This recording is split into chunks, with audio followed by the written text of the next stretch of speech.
आशुतोष, बहुत बड़ा झटका नहीं है? एक ही दिन में दो दो बुरी खबर आ गई, बंगाल से भी, पंजाब से भी, इंडिया गठबंधन के लिए। मानक, इसमें कोई दोहराई नहीं है कि ये जो खबर है, ये खबर वाकई इंडिया गठबंधन के लिए कोई अच्छी और बड़ी खबर नहीं है। और इससे इंडिया गठबंधन को लेके एक दूसरे तरीके की इमेज बनती है कि ऐसा लगता है जैसे इंडिया गठबंधन एक दूसरे से, इनके साथी एक दूसरे से लड़ रहे हैं, इनके बीच में किसी तरीके का कोई एका नहीं है।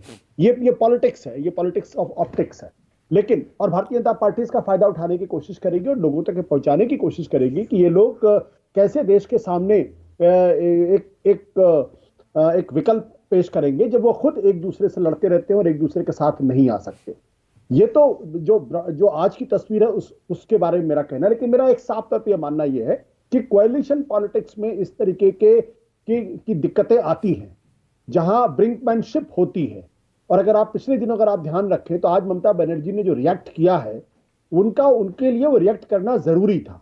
क्यों जरूरी था? क्योंकि अधीर रंजन चौधरी जिस तरीके के बयानबाजी पिछले दिनों दे रहे थे और उनपे कांग्रेस पार्टी किसी भी तरीके का अंकुश नहीं लगा रही थी, उसके लिए यह जरूरी था कि टीएमसी की तरफ से खुद ममता बनर्जी कुछ ऐसा स्टेटमेंट दे ताकि अधीर रंजन चौधरी जैसे लोग अपनी जुबान, अपना मुंह बंद रखें।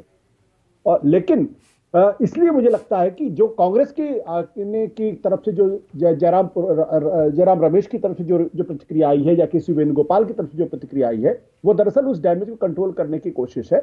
और मुझे ये लगता है, मुझे इस बारे में कोई संदेह नहीं है कि कुछ दिनों के अंदर या कुछ हफ्तों के अंदर ममता बनर्जी और कांग्रेस के बीच का जो झगड़ा है ये सुलझ जाएगा। क्योंकि आज की तारीख में ममता बनर्जी की टीएमसी और भारतीय जनता पार्टी के लोकसभा चुनाव के बीच का जो वोट परसेंटेज का गैप है वो 3% के आसपास का गैप है। और ये ऐसा गैप है जो बीजेपी चाहे तो क्रॉस कर सकती है या कम से कम बहुत टफ फाइट दे सकती है और अपनी सीटें इंप्रूव कर सकती है। ऐसे में अगर कांग्रेस पार्टी टीएमसी के साथ आती है तो इससे टीएमसी को भी फायदा होगा और कांग्रेस को भी फायदा होगा। मैं ये बिल्कुल नहीं मानता हूं कि सीपीएम को कांग्रेस टीएमसी के साथ आना चाहिए। मेरा स्पष्ट तौर पे मानना है कि सीपीएम को टीएमसी के साथ नहीं आना चाहिए, क्योंकि ऐसे बहुत सारे लोग पश्चिम बंगाल के अंदर हैं जो किसी भी हालत में ममता बनर्जी को वोट नहीं देना चाहते, लेकिन वो बीजेपी को मजबूरी वोट दे देंगे। अगर सीपीएम रहेगी तो वो सीपीएम को अपना वोट देना चाहेंगे, क्योंकि ये लोग बीजेपी को भी नहीं वोट देना चाहते और टीएमसी को भी नहीं देना चाहते। तो जहां तक पंजाब की बात है, पंजाब में मेरा स्पष्ट तौर पर मानना है और मैं बड़ी फॉर्मली इस बात को कहता हूं कि वहां आम आदमी पार्टी और कांग्रेस के बीच में गठबंधन नहीं होगा। और अगर गठबंधन होता है तो ये दोनों राजनीतिक दलों के लिए एक गलत दांव साबित होगा।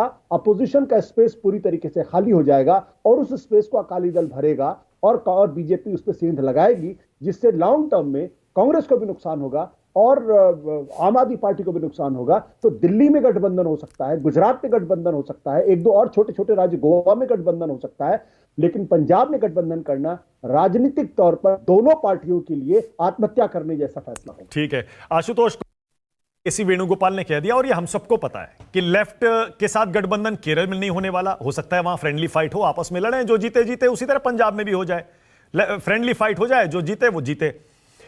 और बंगाल में ये दिखने में जितना बुरा लगता है आशुतोष, कहीं ऐसा तो नहीं कि इसको ज्यादा बढ़ा चढ़ा के दिखाया जा रहा है, ममता चली गई, इंडिया बिखर गया? क्योंकि कुल मिलाकर तो डायरेक्ट फाइट वहां पर टीएमसी और बीजेपी के बीच ही है।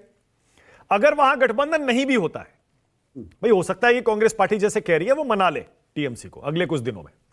अगर गठबंधन नहीं भी होता है तो भी क्या बहुत बड़ा नुकसान होगा क्या इंडिया गठबंधन का? बहुत बड़ा नुकसान तो आंकड़े देखकर लगता नहीं है, क्योंकि वहां पर कांग्रेस और लेफ्ट का जो वोट है वो उतना ज्यादा पूरे बंगाल में नहीं फैला है। वहां तो टीएमसी और बीजेपी के बीच ही मुकाबला।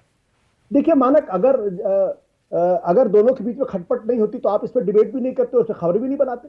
तो डिबेट तो है ना, खटपट तो है ना। ममता बनर्जी कह रही है ना कि हम कांग्रेस के साथ नहीं जाएंगे।